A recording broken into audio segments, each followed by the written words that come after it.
how Iran acquired Adnan-2 aircraft and why it couldn't use them against Israel. In the context of the ongoing conflict between Iran and Israel, one key question arises: why didn't Tehran deploy its airborne early warning and control (AEW&C) aircraft? As it turns out, Iran did indeed have several Adnan aircraft, essentially Iraqi-modified versions of the Soviet A-50. However, the circumstances of their acquisition and various technical limitations prevented Iran from effectively utilizing this resource.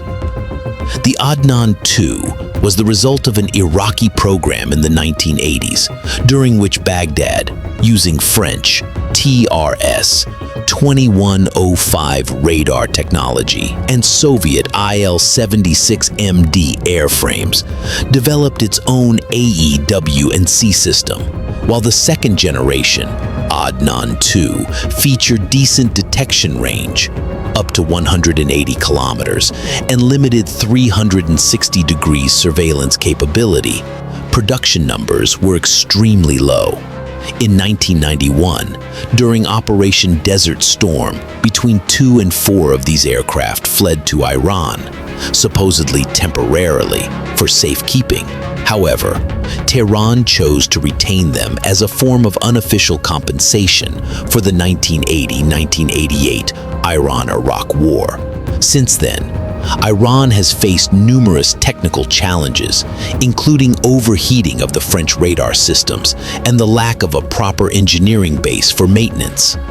The aircraft saw limited activity in the 2000s, but the crash of one aircraft, Simorgh, during an air parade in 2009 effectively ended the program.